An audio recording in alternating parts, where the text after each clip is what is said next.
The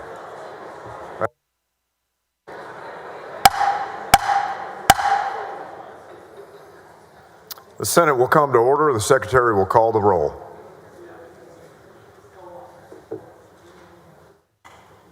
Alvarado, Betancourt, Birdwell, Blanco, Campbell, Cook, Creighton, Eckhart, Flores, Gutierrez, Hagenbu, Hall, Hancock, Hinojosa of Nueces, Hinojosa of Hidalgo, Huffman, Hughes, Johnson, King, Colcourse, Menendez, Middleton, Miles, Nichols, Parker, Paxton, Perry, Schwartner, Sparks, West, Zaffarini. A quorum is present. Will all those in the gallery and on the Senate floor please rise for the invocation to be delivered by Dr. Charles Moody, Jr., pastor of the Rock Church in Austin. Good morning and thank you. You'll bow your heads. Father God, we acknowledge you today as King of Kings and Lord of Lords. I pray that each one of these great leaders this morning, I pray that, Lord God, you give them discernment to look through the environmental, economic, energy, educational systems and recognize the perils and the opportunities of the people that they represent and make decisions that benefit each and every community member. I pray that you give them the bravery to make tough decisions, the decisions that may sometimes put them in controversial spaces, but are the best decisions for all Texans. Grant each leader with a determination to stand for right in the face of wrong, justice in the presence of injustice, and consistently represent those who have placed them in these heralded positions. Help them to remain diligent in the face of instability. Let these men and women represent a standard for right.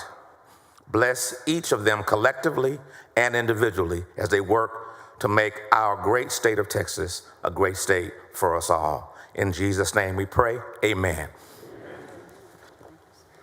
Thank you, Pastor. Thank you, Pastor Moody. You may be seated in the gallery.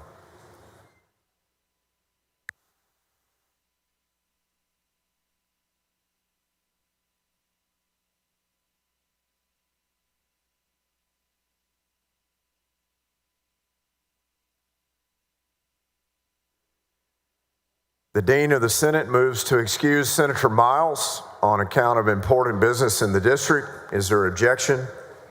Chair hears none. The motion is adopted.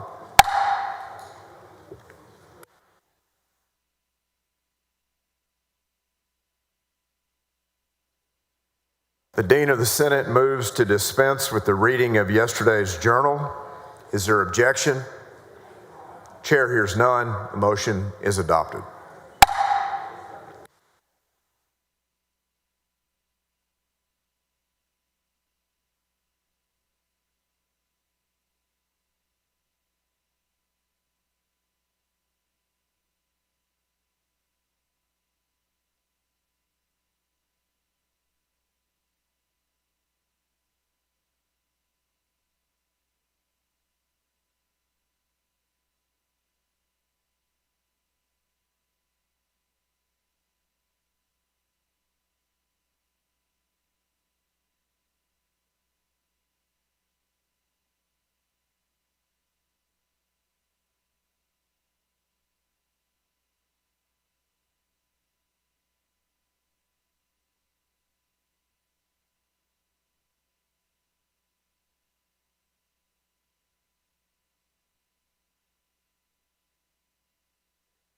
Chair lays out the following resolution. The Secretary will read the resolution.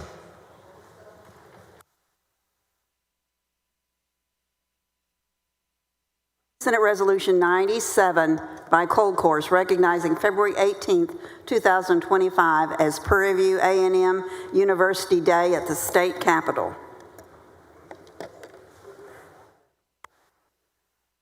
Chair recognizes Senator Colcourse on the resolution. Members, if I could have your attention, please. Today is a very special day for me. I am wearing purple, and I've had, Dr. LeGrand, a couple of comments. Is that your TCU purple? And I said, no, no, no. It is my Prairie View purple. And so today, members, it is my distinct honor to welcome to the Senate floor this morning Prairie View A&M. With us today, we have Dr. Tamika LeGrand, our new president.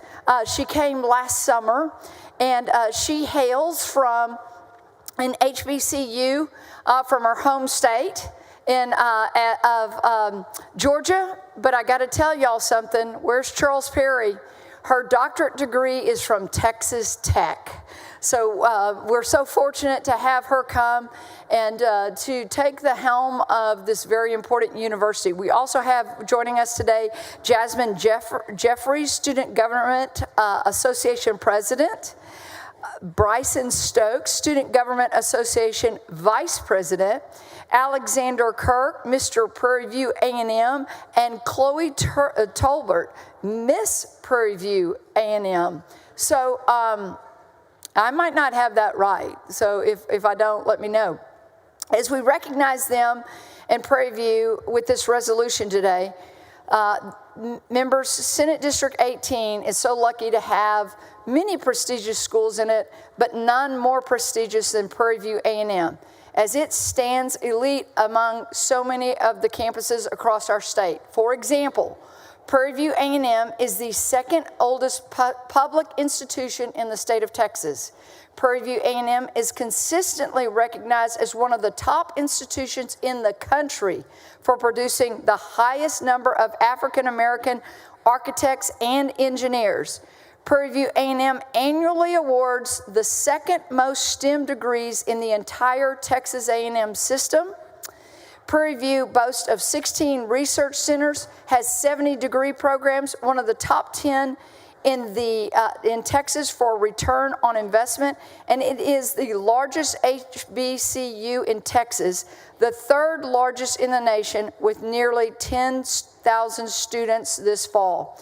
Under Dr. LeGrand, there is a new focus on a 10-year strategic plan to make Prairie View A&M a premier public research-intensive HBCU that serves as a national model for student success. Members, I got to spend some time this fall with Dr. LeGrand on the campus. I know Senator Bettencourt, you are an Aggie, and the Aggies should be so proud of this institution. If you walk that campus and the investments that we've made in the buildings, it is beautiful, and it has lots of more land to build on. It is a land grant institution, one of only two in our state, Texas A&M and Prairie View A&M. So much goes on there. My mom hails from Waller County. Prairie View has been a part of my life all my life. And we're more important than the beautiful buildings and the land and the research we do. It is growing these young people into future leaders here in our state and to serve our nation. So God bless you. Welcome to your Texas Senate. We look forward to working with you throughout this session and beyond.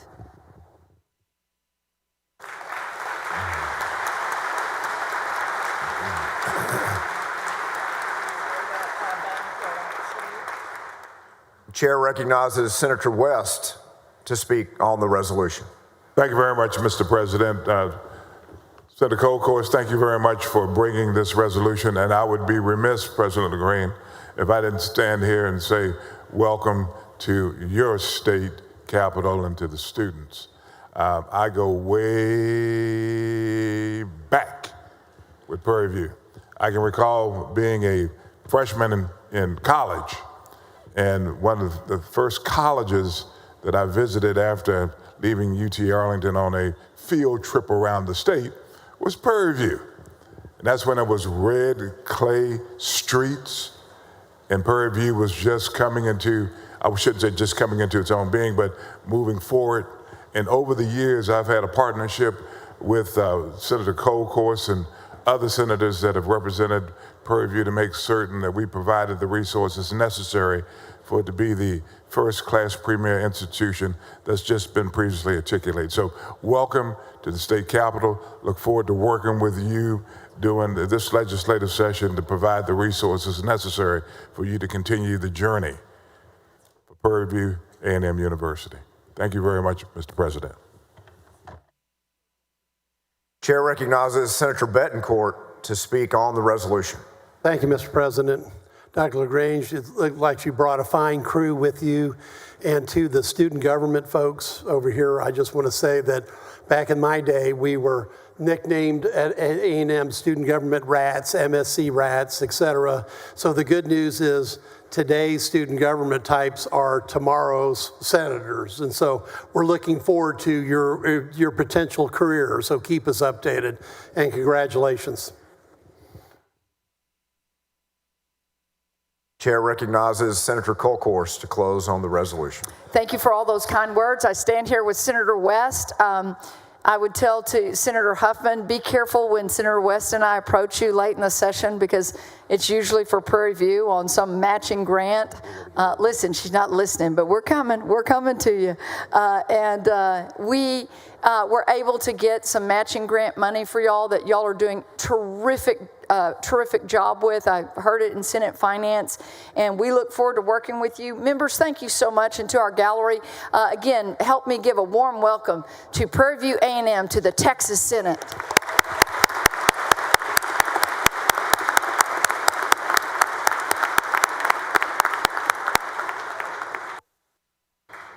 Is there objection to the adoption of the resolution? The chair hears none.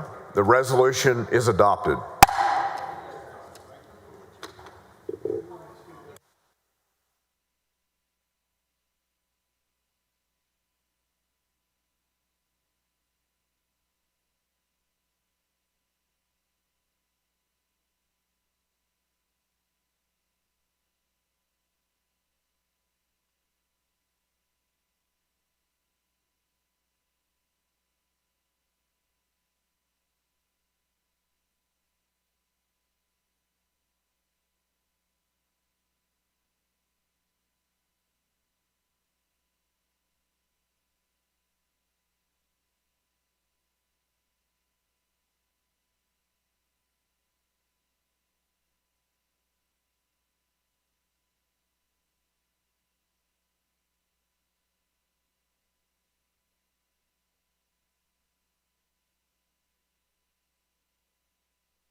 Chair recognizes Senator Hagenbu to introduce the Doctor of the Day. Mr. President, members, it's my great honor today to introduce our Doctor of the Day. It's Dr. T. David Greer. I met Dr. Greer and his family in Henrietta a couple of times while I was campaigning, and I could just tell how special they were. But I didn't realize quite how special they were until I read his bio. He's been serving this body for over 40 years as Doctor of the Day, so many of you may know of him. He's been serving as a doctor for 61 years in Henrietta, and he's just beloved by generations of families there for his care and dedication to them. He's made a major impact on the medical community and local community, serving on the boards of several medical entities and community organizations. And he's received awards such as the Texas Family Physicians Doctor of the Year and the Texas Medical Galveston Distinguished Alumni Award. That was to be an amazing career in and of itself, but he also served his country. Dr. Greer served as an Army combat surgeon in Vietnam. He earned the Purple Heart, the Bronze Star, and 9 air medals and dozens of other military awards. Please join me in congratulating and thanking Dr. Greer for his professional accomplishments and for his dedicated service to families, community, and country. Thank you, Mr. President.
The chair lays out the following resolution. The secretary will read the resolution.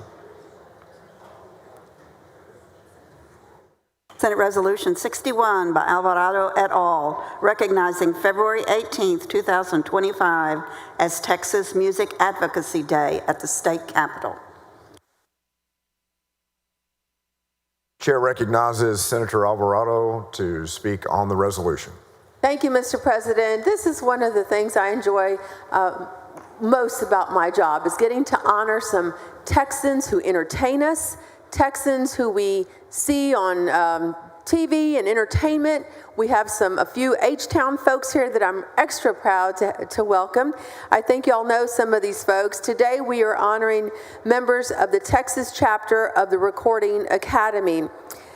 And before I introduce the folks on the floor, I do want to take a minute to recognize some folks that are in the gallery with Brendan Anthony. Some of you may recall Brendan was the director of the Texas Music Office, and during the implementation of the Music Incubator Program, which I got to work with Senator Campbell on. And he is also the founding member of the Pat Green Band. Pat Green has come up to Austin to testify in support of our bill to keep our music venues going.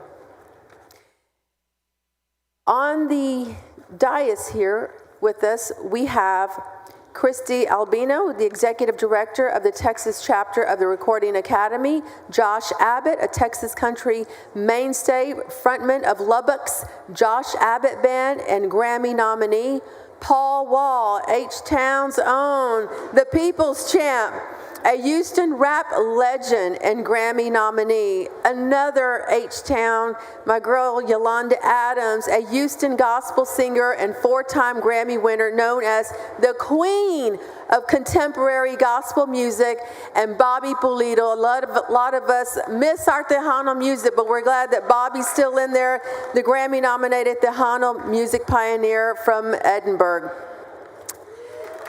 Please help me welcome our entertainers.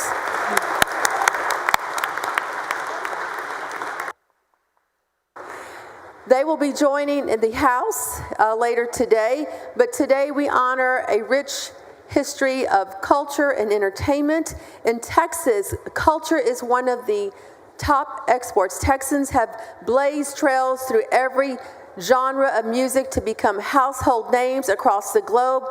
Of course, we know Houston's very own Beyonce Knowles even tops the list as the artist with the most Grammy Awards at 35. The state legislature is committed to supporting and promoting Texas artists. The Texas Music Office is the nation's first and longest running state music office, having been established 35 years ago. In 2021, I was proud to author a piece of legislation that created the Texas Music Incubator Program. Couldn't have gotten it done without Senator Campbell, and we kicked that program off at Green Hall shortly after its passage. We were able to fund it at $20 million, and I'm proud to say that money went pretty quick because music venues and entertainers took advantage of that, and continuing to highlight some of the historic dance halls in Texas. Members, please help me welcome this all-star lineup of Texas homegrown entertainers.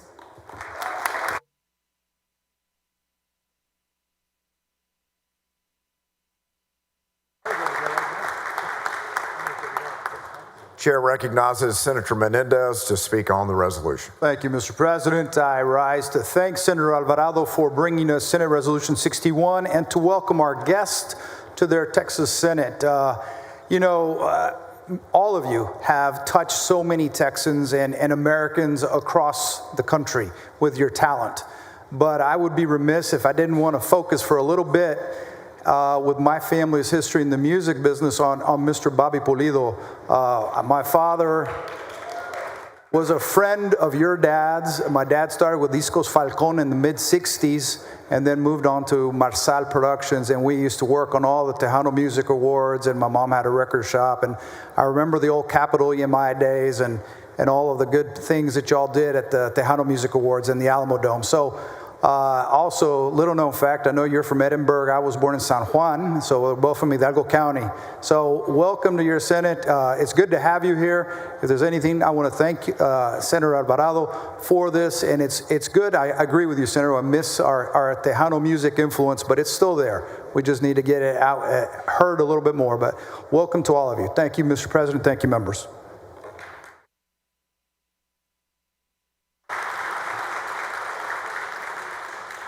Chair recognizes Senator Hinojosa from Hidalgo. Thank you, Mr. President, and thank you, Senator Alvarado. But I would be remiss if I didn't share a few of my comments, being that the Pulido family is from Edinburgh, Roberto Pulido, Bobby Pulido, and then also County Judge Pulido. So for me, music is very important. I love music. It touches the soul, touches the heart, spiritual, and whether it's country music, Western music, it's always Tejano music. It's always great exercise to when you dance, but also just to listen to music. So thank you all for what you do to entertain all of us with your wonderful music and your wonderful artists that you have and the skills that you have. So, and Bobby, again, thank you for all the songs that you have authored and the music that have filled our hearts with joy. Thank you all.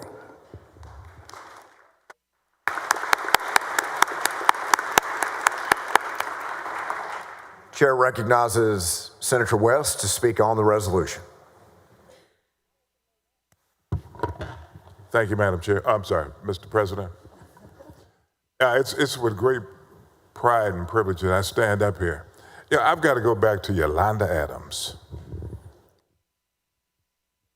Yolanda Adams. That's what y'all looking at me like, who's Yolanda Adams? That's that lady standing right there. She is, you can't hear me? Yolanda Adams.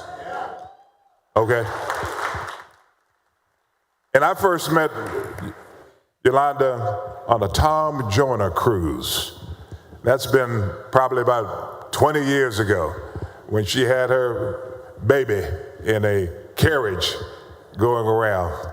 But that's what I met. And her career has just taken off from there. If you've never heard any of her music, you're missing some great gospel music by a fantastic star. And as Senator Alvarado said, she's frankly the queen of gospel in this country. And so, Yolanda, welcome back again. It's not like it's your first time being here, but welcome back again. And to all of the persons that we are recognizing this morning, thank you very much. I've got to get a picture so I can take back to my young people, my grandsons and my granddaughters.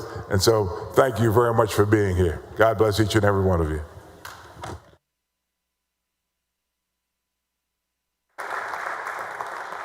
Chair recognizes Senator Blanco to speak on the resolution.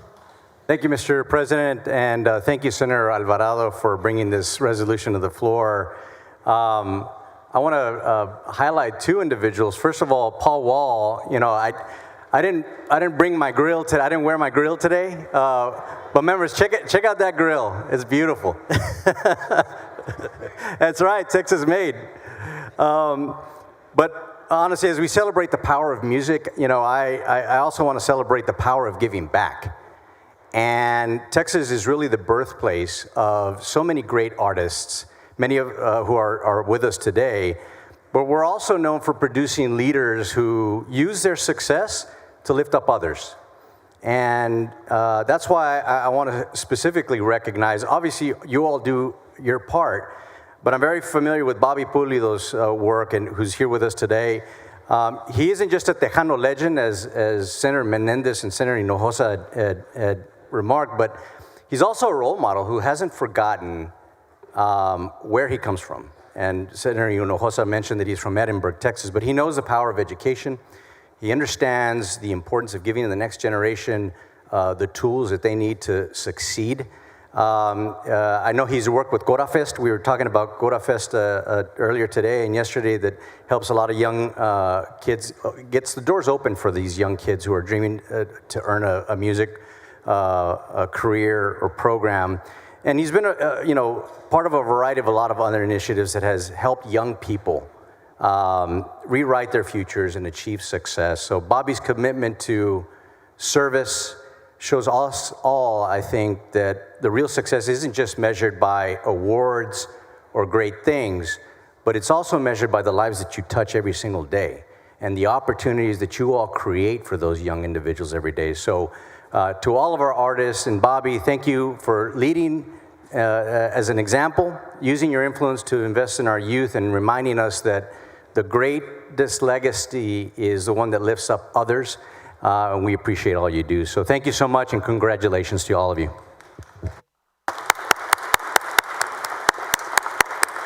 Thank you, Senator Blanco. And I think, members, this underscores the importance. We want every kid to read, to be able to do math and science, and the STEM is important, but the arts are important to all students because every young person has some talent, right? You'll have to ask somebody. And Josh, right? Everybody's got a little bit of talent. So it's great. I had the great privilege of playing with the Josh Abbott Band at our first inauguration, I think it was, a long time ago. It was a lot of fun. So anyway, Senator Alvarado, if you'll close. Thank you, Mr. President. Senator Campbell, I called your name out a few times, but these folks are very familiar with the work that you and I were able to get across the finish line with the Music Incubator Program, and I know that we'll be working on that again as we move through the budget process. So with that, Mr. President, I move adoption. Yeah, with very special resolutions, we stand. I think this is a special resolution because it's a celebration of the arts of Texas. All in members, obviously, unanimously adopted.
Chair recognizes Dean Zaffarini for a recognition.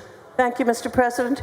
Mr. President and members, it is my pleasure today to recognize the delegation of leaders from Texas Electric Cooperatives. They are in the North Gallery, and I'll ask them to stand by county when I call their names. First of all, the Guadalupe Valley Electric Cooperative servicing Caldwell and Wilson counties. Then the Karnes Electric Cooperative servicing Karnes, LaSalle, Live Oak, and McMullen counties. The Magic Valley Electric Cooperative, the Medina Electric Cooperative servicing Dimmitt, Duval, Jim Hogg, LaSalle, McMullen, Star, Webb, and Zapata counties.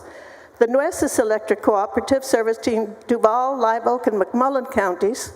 The Pedernales Electric Cooperative servicing Caldwell County. San Patricio Electric Cooperative servicing Live Oak and McMullen counties. And the South Texas Electric Cooperative servicing Karnes, Magic Valley, Medina, Nueces, and San Patricio Electric Cooperatives. Will all the members of the delegation please stand and be recognized, and welcome to the Texas Senate.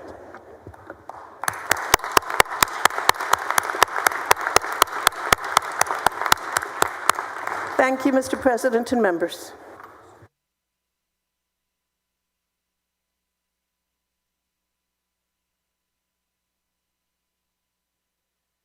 Chair lays out the following resolution. The Secretary will read the resolution.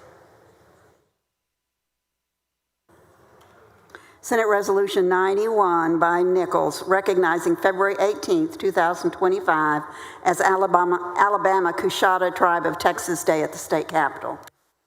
Chair recognizes Senator Nichols to speak on the resolution. Thank you, Mr. President. Members, it's my honor to recognize and welcome the members of the Alabama Coushatta Tribe to their state capitol. I ask all of y'all to stand up. So stand up and be recognized, the Alabama Coushatta Tribe. The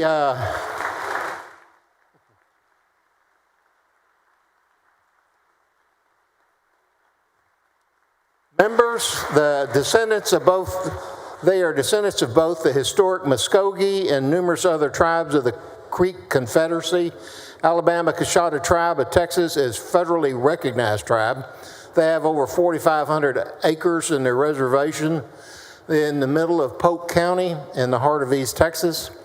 In 1853, at the suggestion of Sam Houston, the Alabama chiefs got together at the home of Samuel Rowe in East Texas, and they asked to be settled in the Big Sandy area. In 1854, the Texas legislature passed the Act for the Relief of the Alabama Indians. It was this act, along with land from Hardin and Rowe, that provided the tribe with the majority of the acreage they currently have. Members, they are putting a barbecue together out on the front lawn for you and your staff after we leave the floor. They can probably go on down there. But please help me welcome the Alabama Coushatta Tribe. Thank you.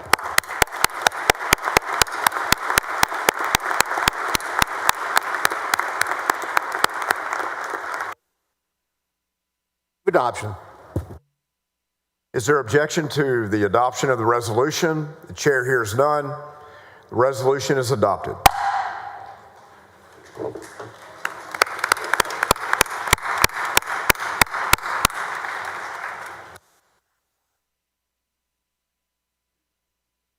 Chair lays out the following resolution. The Secretary will read the resolution.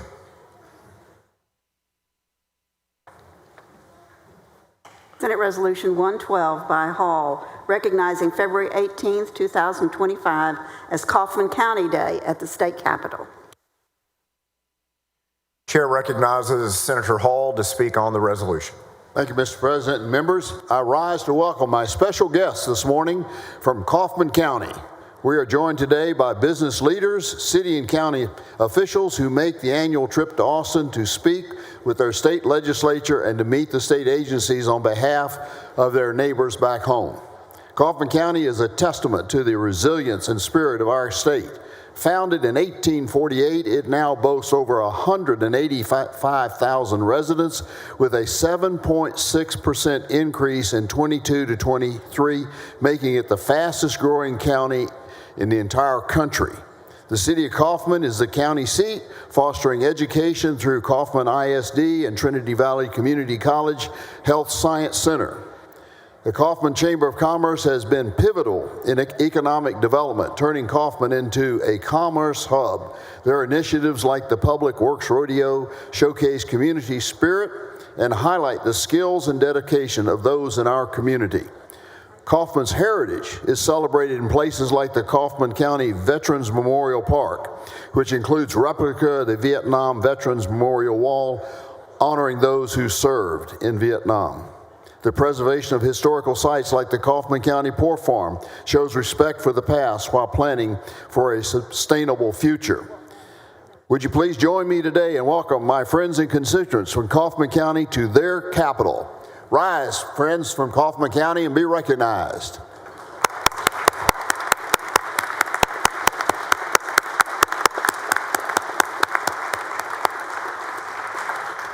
Is there objection to the adoption of the resolution? The chair hears none. The resolution is adopted.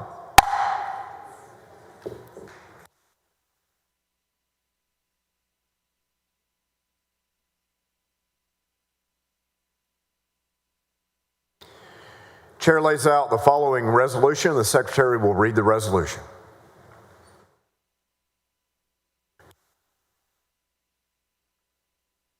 Senate Resolution 115 by Hinojosa of Hidalgo, recognizing February 18, 2025 as Edinburgh Day at the state capitol. Chair recognizes Senator Hinojosa of Hidalgo. Thank you, Mr. President and members. Today we have a very special day with the city of Edinburgh at the Capitol, visited our legislators. But just as important, we're celebrating today where they got named as the All-America City. The All-American City for the the fourth time. There only been 2 cities in the state of Texas were selected this time around, and great city of Edinburgh was one of them. But let me tell you, the city of Edinburgh is very important. It's the county seat of Hidalgo, and it's one of the fastest growing cities in the Rio Grande Valley and the state of Texas. But what's special about city of Edinburgh is that they have, and is the base for University of Texas Rio Grande Valley, which, by the way, I graduated from Penn American, from the great city of Edinburgh many, many years ago. And it's also the home for the School of Medicine, where we have over 200 medical students studying to be doctors. And the university itself, they have over 34,000 students. Now, the city of Edinburgh continues to grow and expand through economic development and great leadership they have from Mayor Ramiro Garza and the city commissioner. So I consider Edinburgh really a model city for the rest of the valley and the state. To be selected the All-American City 4 times is because of great leadership, and they get the community involved, not only in terms of community being unified, but also in helping each other grow and appreciate the city of Edinburgh. And today, up on the gallery, we have special guests from the city of Edinburgh. And please stand up when I name your name. We have Mayor Ramiro Garza. Mayor Garza.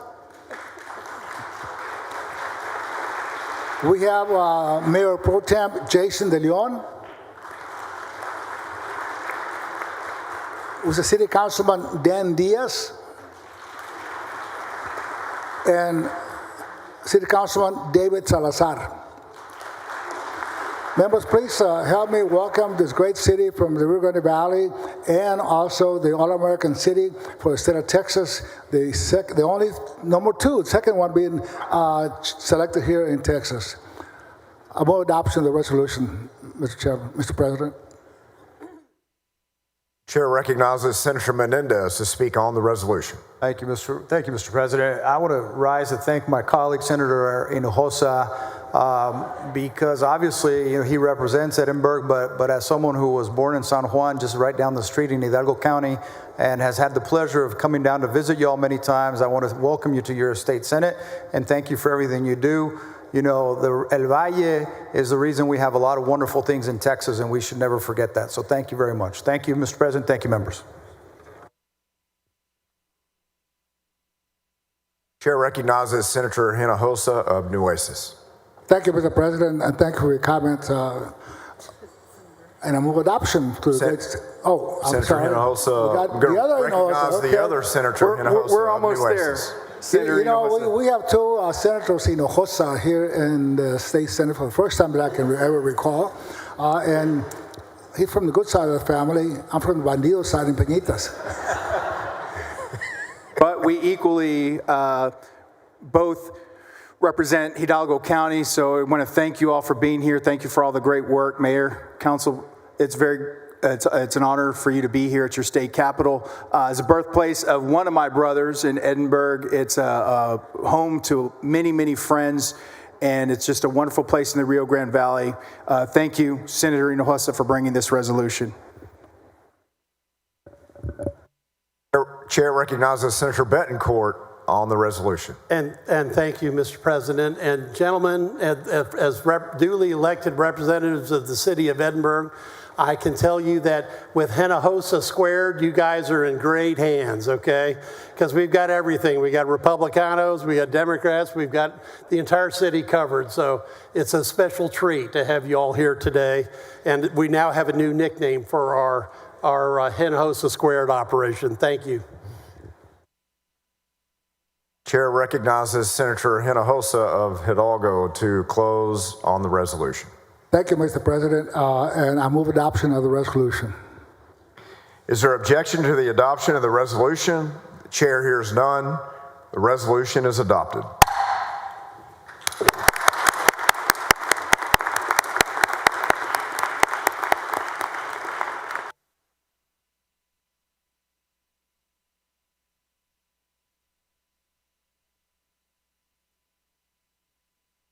Chair recognizes Senator Flores for a recognition.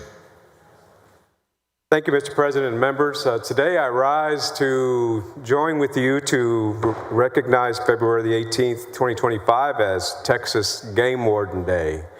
So if you notice in the gallery, if y'all will please rise, all the game wardens please rise and be recognized. Members, this outfit has existed since 1895. I don't know if you know the history of the Texas Game Wardens. Only the Rangers are older than the Wardens. But since 1895, started off with about 9 officers in the Game, Fish, and Oyster Commission, headquartered primarily out of Galveston, and have morphed to 550 officers that serve all of our 254 counties to protect our wildlife resources, keep our waterways safe, and to be there as state peace officers in their presence as law enforcement off the pavement, to be present for our landowners and all those that enjoy the wildlife resources and the great vastness of Texas.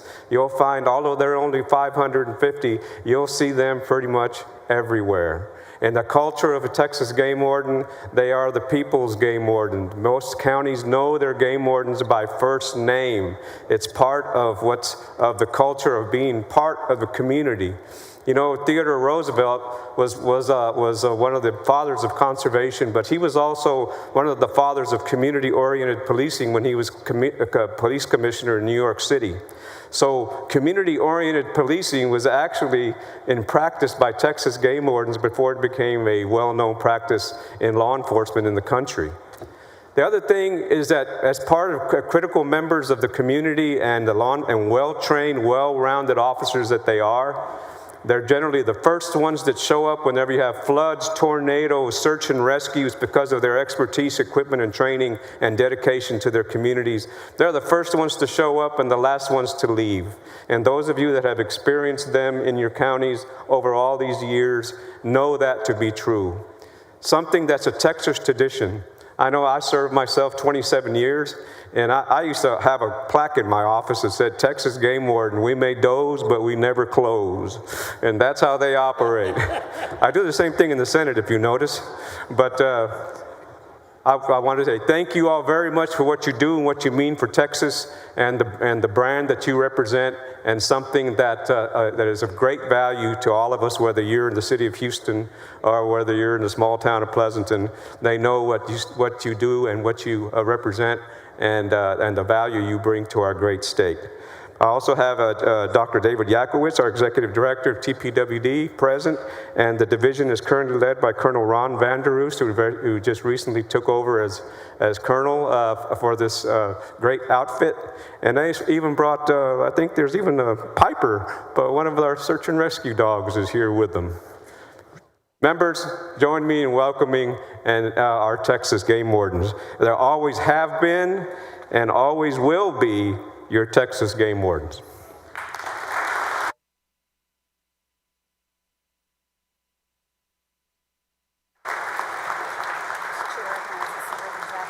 The chair recognizes Senator Huffman to speak on the resolution.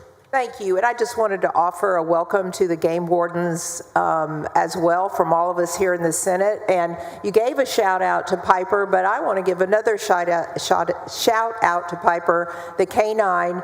It's just a fabulous dog. She came and visited me in my office this morning, and I'm going to say this, and I don't care who's listening, she was my favorite meeting of the month, and that was with Piper. She was just darling, just made my day. So thank you for bringing her by. Thank you so much for what you do. And Senator Flores, to your point about them being first in a disaster, I remember one of the game wardens taking me on an airboat ride across my district once after one of the many hurricanes, across neighborhoods and, right up to houses, and I really appreciate them and the time they took. And I know they've done that for many of you here in this room. So thank you for what you do, and thank you for your dedication to Texas. Thank you.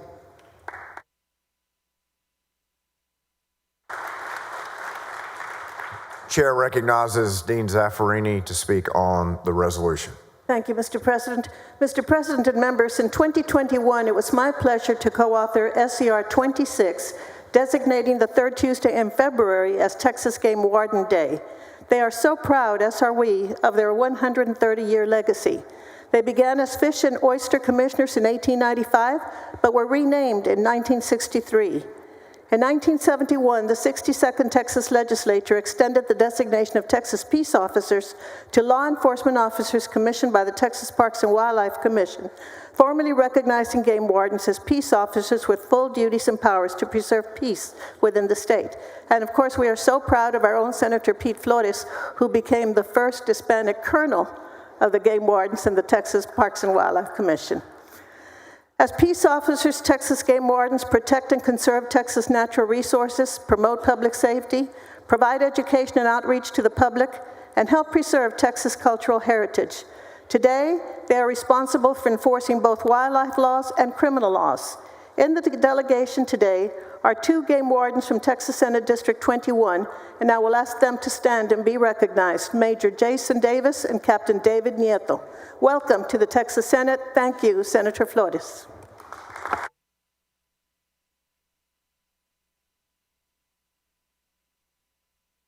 Chair recognizes Senator Hinojosa of Hidalgo. Thank you, Mr. President and members. I would be remiss if I didn't say a few words about our game wardens, especially our executive director, who is from Corpus Christi, David Yakowitz, from the great city of Corpus Christi. There he is.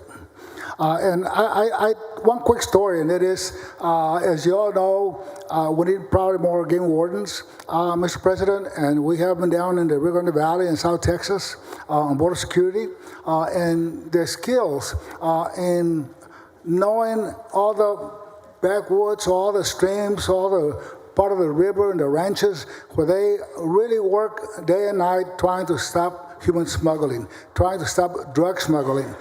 So in addition to trying to protect our wildlife, they're also there to support and protect and secure our border. So thank you for the work you all do, and welcome to the state capitol.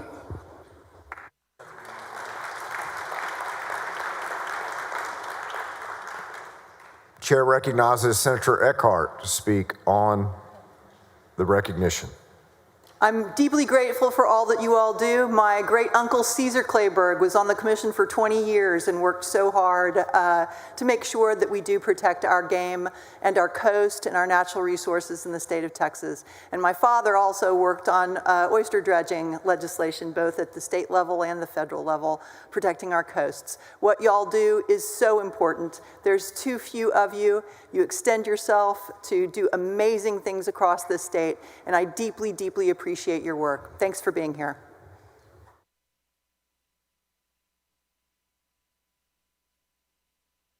Chair recognizes Senator Flores to close on the recognition. Again, thank you, Mr. President. Of course, I just wanted to add that they are designated as the Texas Lone Star Navy. They patrol out to 9 nautical miles into the Gulf of America, and working with the federals out to 200 miles. All bays and waters and estuaries are patrolled by these men and women. Thank you all very much. And I wanted to say Senator Creighton's grandfather was also a Texas game warden. And so we all have a lot of that in common. We're just kind of everywhere, like I said earlier. But thank you all, and I move.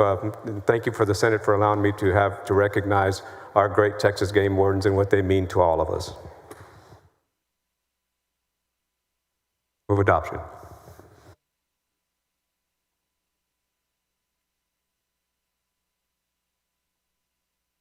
Chair recognizes Senator Colcourse for recognition. Thank you, Mr. President. It was great to recognize the game wardens and how special that is. And I'm going to pivot to another special place, Lee County, just east of here.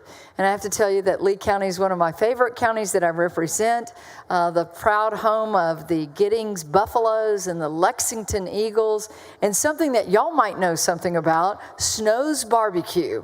As you remember that we have in the past recognized Tootsie, the pitmaster of Snow's. She has been nationally recognized, just not in Texas Monthly, but all over the nation. I will say that the great people here today, they work so hard in Lee County, and I have to say this too.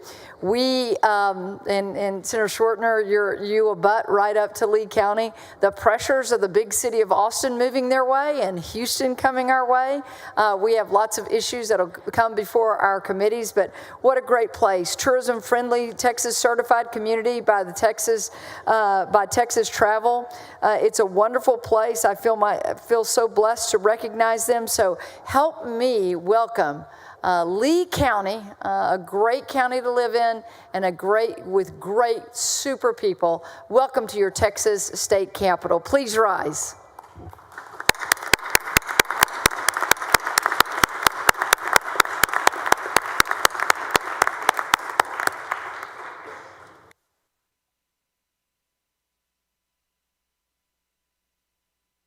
Chair lays out the following resolution. The Secretary will read the resolution.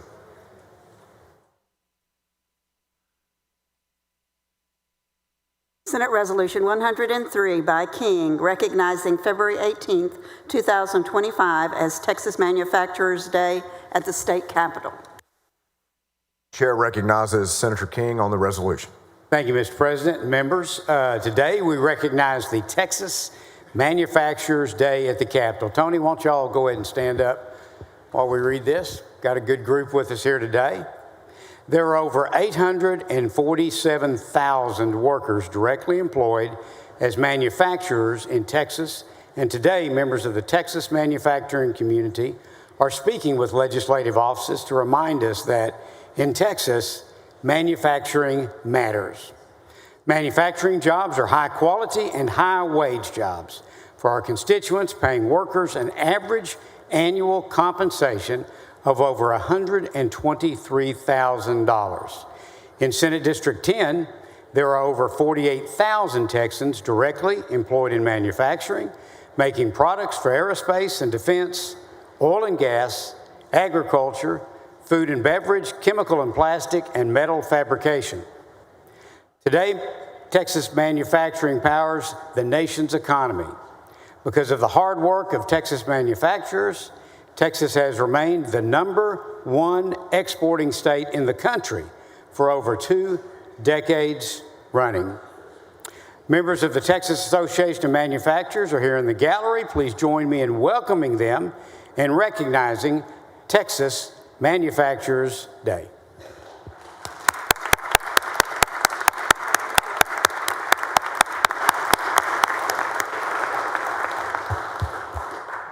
Chair recognizes Senator Betancourt to speak on the resolution. Thank you, Mr. President. Thank you, Senator King, for bringing this. It's not just the 840,000 employees, which is prodigious, okay? It's not the fact that you make a payroll every 2 weeks, okay? It's the fact that you bring what is an essential backbone of stability to the economy in the state and bring things like R&D, that should be credited, and other things that go on in manufacturing companies every day of the week, and that have a tremendous positive effect on the Texas economy. So just on behalf of someone that's grown up in manufacturing his whole life, I just want to thank you for coming today. Look forward to seeing you, Tony, and the gang, wherever you are this afternoon, but also just to reinforce how much Texas manufacturing means to Texans, not just the ones that are employed there, but their families, the people they buy from, the places they eat dinner at. You have a tremendous impact on and a positive one on the state's economy. And we want Texas to be always what? Number one in manufacturing in the United States. So thank you.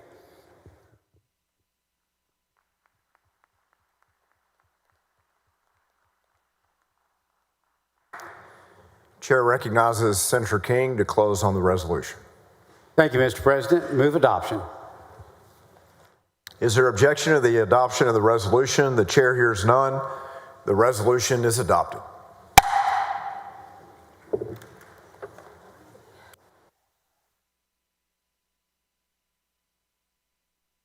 Chair lays out the following resolution, and the secretary will read the resolution. Senate Resolution 104 by Hinojosa of Hidalgo, recognizing February 18, 2025 as Mission Day at the state capitol.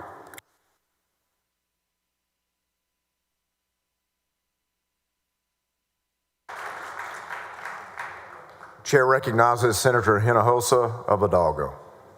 Thank you, Mr. President and members. Today is Mission Day here at the state capitol. I'm very lucky and fortunate to have two great cities from the Rio Grande Valley and work at Mission. But Mission is a very special place in my heart. Mission is where I grew up, and I am what Mission made me. And Mission is a very conservative, very well-run city. And the history of the city of Mission is really telling the character and the type of people who live in Mission. It's a home for Senator Lloyd Benson, who's also the United States Treasurer. It's also used to be the home for Congressman Kike de la Garza, and the home for Tom Landry, coach for the Dallas Cowboys. And many people may not know that also it's a place where we had a famous person by the name of Leonardo Alanis, who was a member of the Hall of Fame for the Mexican Baseball League, but he was from Mission. And Governor Alan Shivers actually had his home there in the 1950s, who was governor of the state of Texas. And more important, and this is really interesting, William Jennings Bryan in history. William Jennings Bryan ran for president of the United States several times as a nominee, and he had a second home for the winter. So what's great about Mission is that it also is a attraction to many winter tourists, but also for many other Texans. It has a Butterfly Park, it has the Mensa State Park, it also has the Veteran Cemetery. So it is a tourist attraction. It also has a birding center. And Mission is very unique in that every year it has a parade that attracts people from all over the state of Texas and all of northern Mexico, where they use all the oranges and grapefruit to decorate all the floats. It's really an amazing sight to see. And I remember when I used to be a kid, and I was up there in the streets on Conway, picking up some pennies as the tourists try to give up pennies and throw pennies, not nickels or dimes or dollars, but just pennies, to all the kids out there in the street. So Mission has great leadership. It's growing in its economy, and we have a special delegation for Mission here today, which I'm going to call the names. I would ask you to please stand when I call your name. We have Mission Mayor Nori Gonzalez Garza. Mayor. We have the Mission Mayor Pro Tem Ruben Plata. Mr. Plata. We have City Councilwoman Jessica Ortega. We have Councilwoman Marisa Ortega Gerlach. We also have Mr. Jose Joe Vargas, Mission EDC Board Vice President. Members, please help me welcome the City of Mission to our and their state capital. Welcome.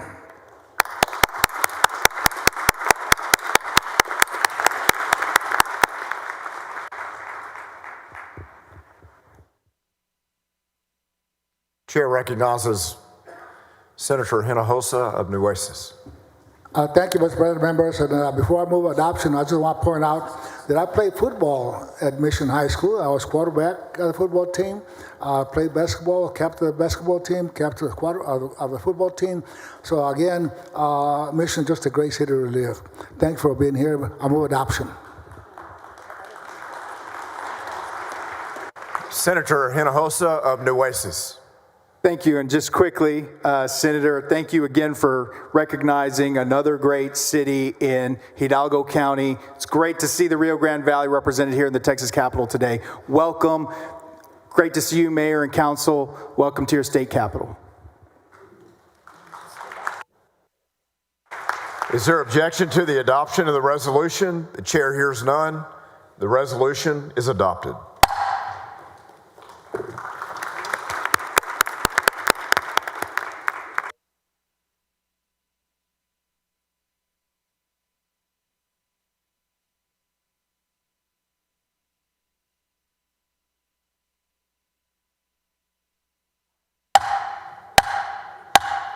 Members, we have a memorial resolution.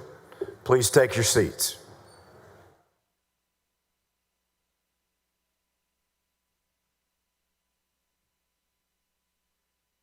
Chair lays out the following resolution. The Secretary will read the resolution.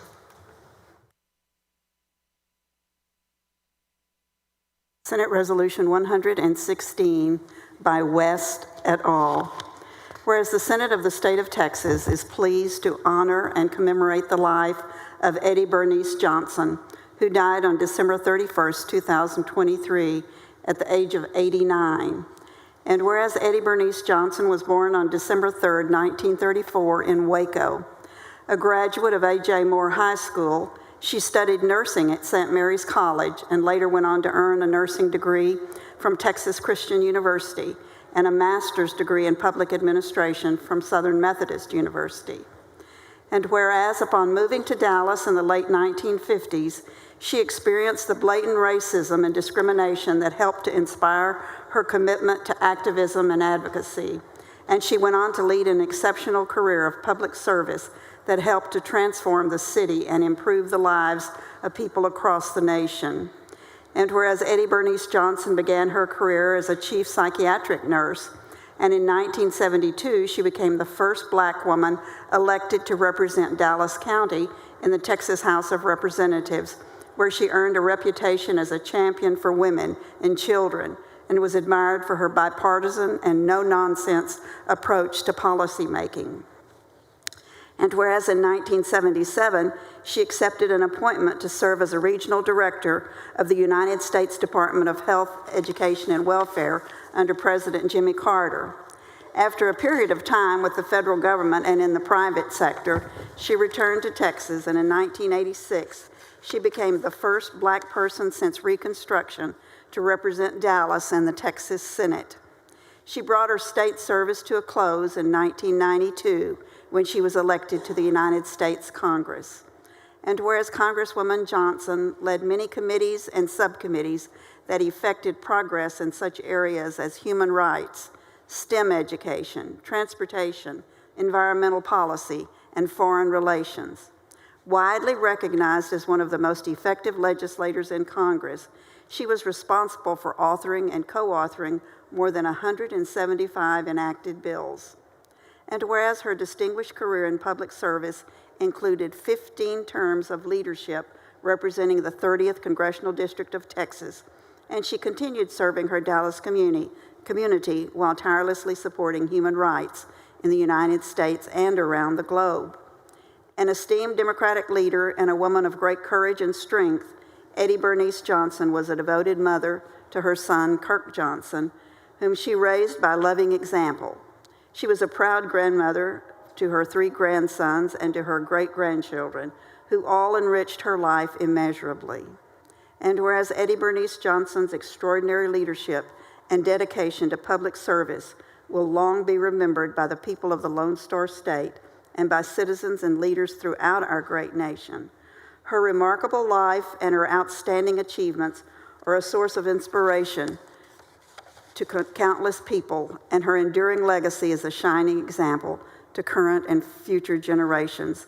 Now therefore be it resolved that the Senate of the State of Texas, 89th Legislature, hereby pay tribute to the memory of Eddie Bernice Johnson, and be it further resolved that a copy of this resolution be prepared for her family, and that when the Senate adjourns this day, it do so in memory of Eddie Bernice Johnson. Chair recognizes Senator West on the resolution. Thank you very much, Mr. President and members. Eddie Bernice Johnson, a lady that gave her all for Texas. You know, I can recall when I first met her, I was serving as the president of the student body at UT Arlington, and she was a House member. She came to the campus and introduced herself to not only myself, but other student leaders on campus. And it was from that point on that we continued to have a relationship that spanned all the way until the time of her death. When I think about Eddie Bernice Johnson, she gave her all to Texas. She gave her all to her community. I look at some of the programs that she started in the community. I was right there working with her and others in order to effectuate those particular programs. When she finally decided to run for Congress, obviously that left a void and an opening in the Texas State Senate. My political background was that I ran for district attorney of Dallas County, was a Democratic nominee, and lost in the general election. She backed me, district attorney of Dallas County, and encouraged me to run for her state Senate seat, which I did and was successful. But I also understood that true to what she would have many of us do, not only following her, but also in this particular body, is try to have as much continuity as possible in terms of what was trying to be accomplished for the constituents and also Texas. One of the things she was attempting to accomplish was to bring higher education to the Dallas area. And many of you on the floor worked with me in order to get that done when we were able to get the University of North Texas at Dallas approved by the legislature and signed into law by the governor.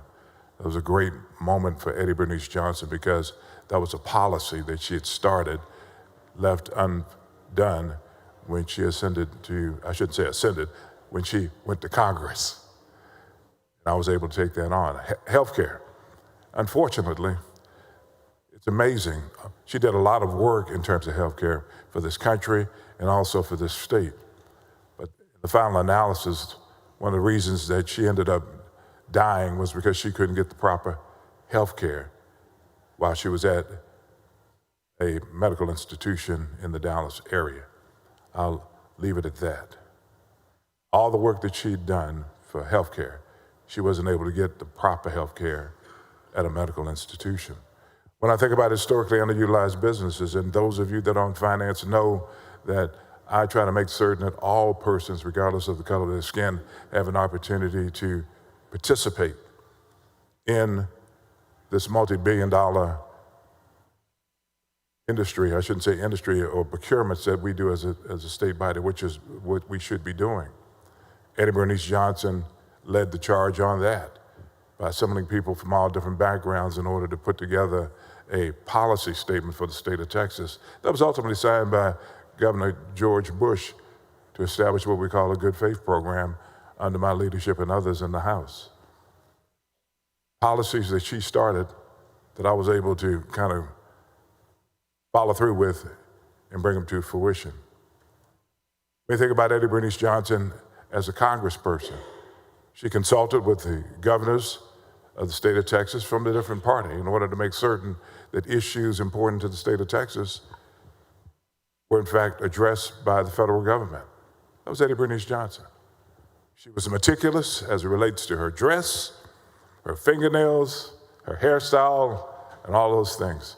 She was a grandmother, a mother, a grandmother, and a doting great-grandmother. She will be missed.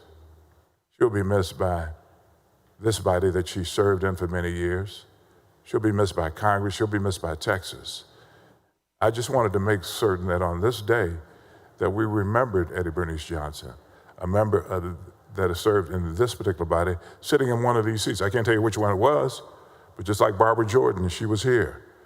She participated. She got things done working across the aisle in order to make us a better state and a better country.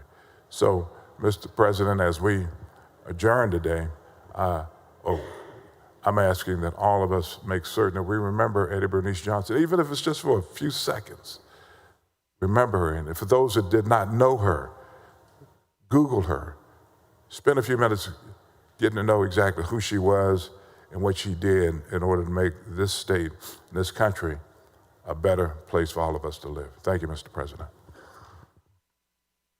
Chair recognizes Dean Zaffarini to speak on the resolution. Thank you, Mr. President. Mr. President and members, as the only current senator to have served in the Texas Senate with Eddie Bernice Johnson, I rise to honor her life and legacy as a Texas State Representative, Texas State Senator, and U.S. Congresswoman. She was a trailblazer whose service to Texas and our nation will be remembered for generations. Eddie Bernice and I were the 7th and 8th women Texas senators. We joined Senator Cindy Cryer, marking the first time in Texas when more than one woman served in the Senate simultaneously. She was an articulate leader who represented her constituents passionately and compassionately. Her legacy of leadership, advocacy, and service continue to inspire generations to come. May we honor her memory by continuing to serve with the dedication and the commitment she exemplified throughout her career. Thank you, Mr. President and members, and thank you, Center West, for this opportunity. Would all those in favor of the resolution please rise? The resolution's adopted.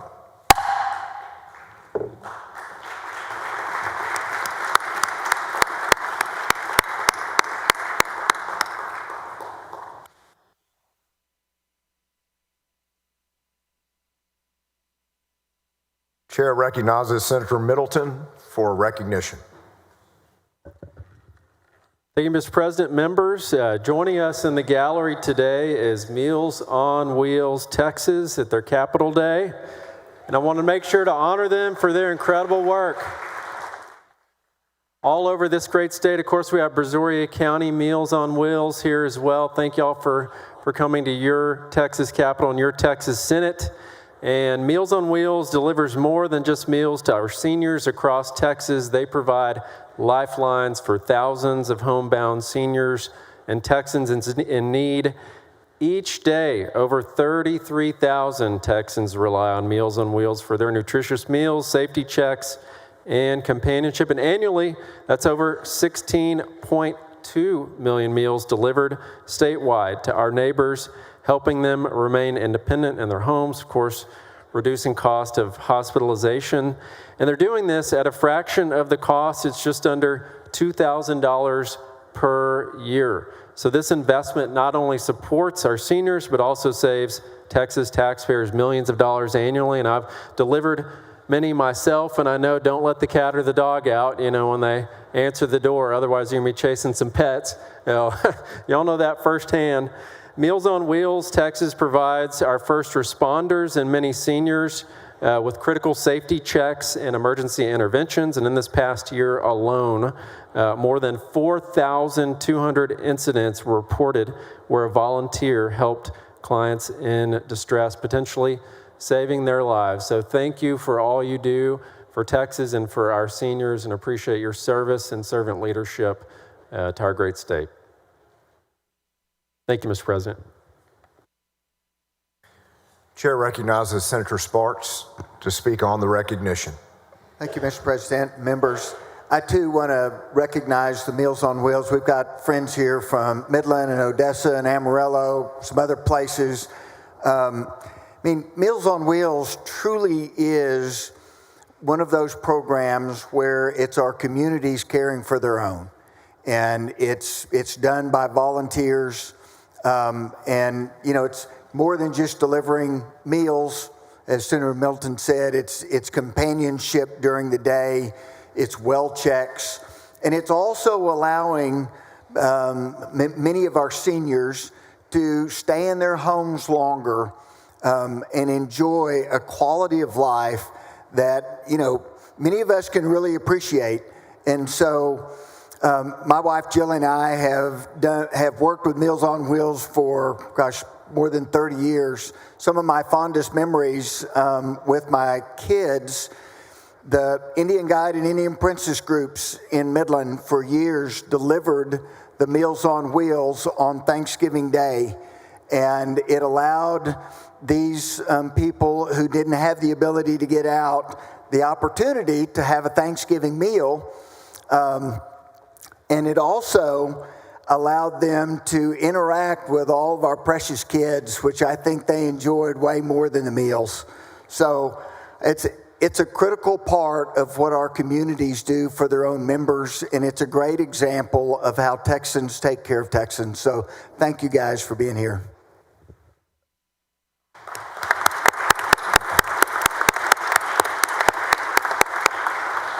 Chair recognizes Dean Zaffarini to speak on the recognition. Thank you, Mr. President. Mr. President, members, I thank Senator Middleton for introducing this very impressive group from throughout the state. From my senatorial district in Dimmitt County, we have Sixto Ortega and Robert Pina. Would they please rise and be recognized?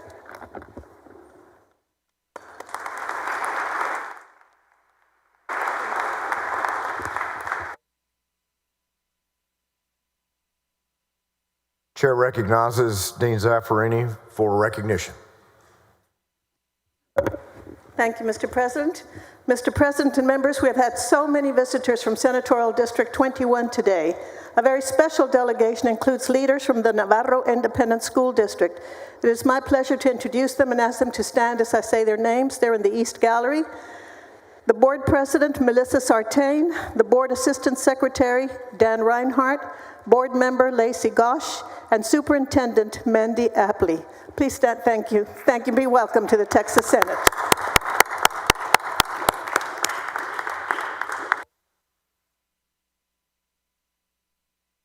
Chair recognizes Senator Menendez for a recognition.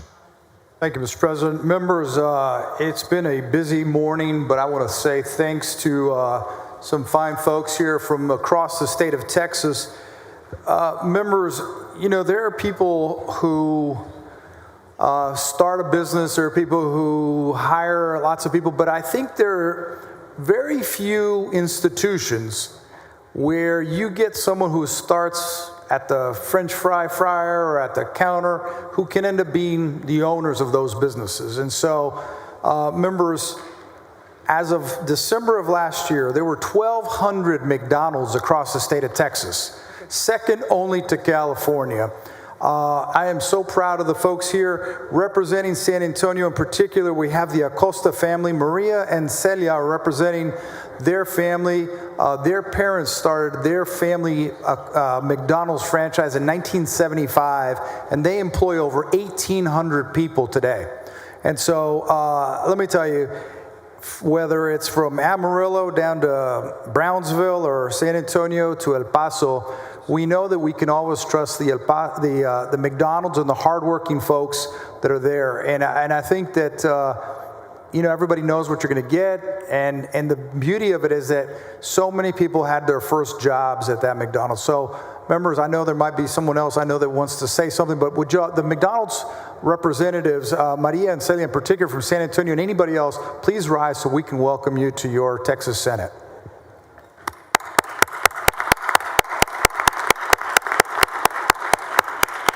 The chair recognizes Senator Paxton to speak on the recognition. Thank you, Mr. President, and thank you, Senator Menendez, for bringing this recognition. And I just wanted to take the chance to recognize some folks who operate up in the Senate District 8 area. We have Chuck O'Reilly. He's a household name in Collin County. His daughter, Tara O'Reilly Gibson, and her husband, Gaines Gibson. And then Tyrus and Vera Ingram and Andy Kumar. Thank you all so much for being here, and welcome to your Texas Capitol.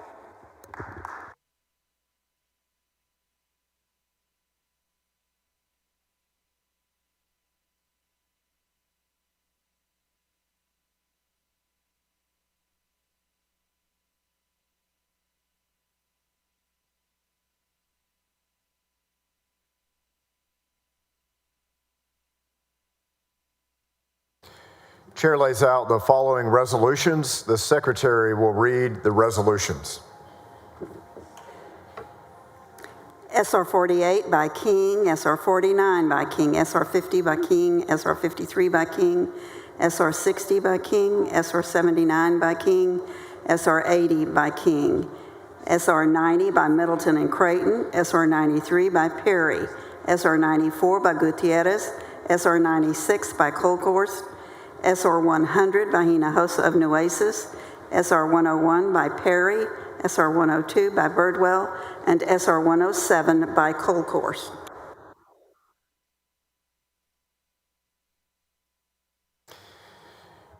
Members, this is a voice vote. All in favor say aye. All opposed say no. The ayes have it. The resolutions are adopted.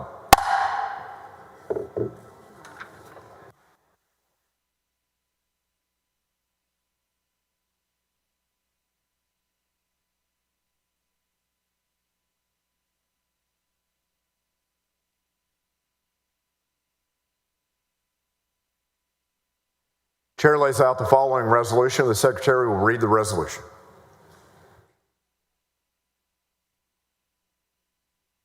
Senate Concurrent Resolution 16 by Zaffarini, granting each house of the legislature permission to adjourn for more than 3 days during the period beginning on Thursday, February 20th, 2025, and ending on Tuesday, February 25th, 2025. Chair recognizes Dean Zaffarini to explain the resolution. Thank you, Mr. President. Mr. President and members, Senate Concurrent Resolution 16 grants each house of the legislature permission to adjourn for more than 3 days, beginning on Thursday, February 20th, and ending on Tuesday, February 25th. I move adoption. Senator Zaffarini moves adoption of the resolution. The secretary will call the roll. Alvarado, Betancourt, Birdwell, Blanco, Campbell, Cook, Creighton, Eckhart, Flores, Gutierrez, Hagan, Boo Hall, Hancock, Enos. There being 30 ayes, 0 nays, the resolution's adopted.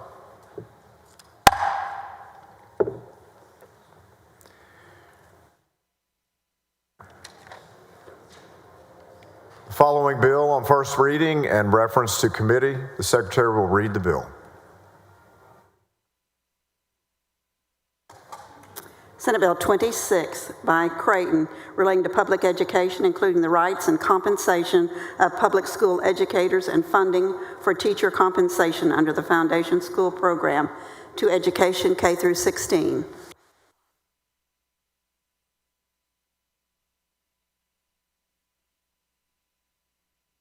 The President's desk is clear. Are there any announcements?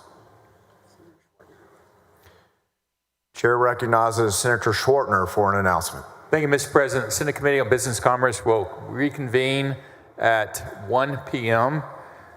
in E1.012.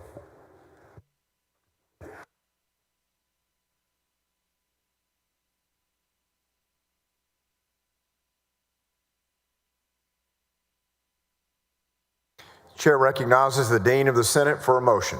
Thank you, Mr. President. I move that the Senate recess until 11 a.m. Wednesday, February 19th.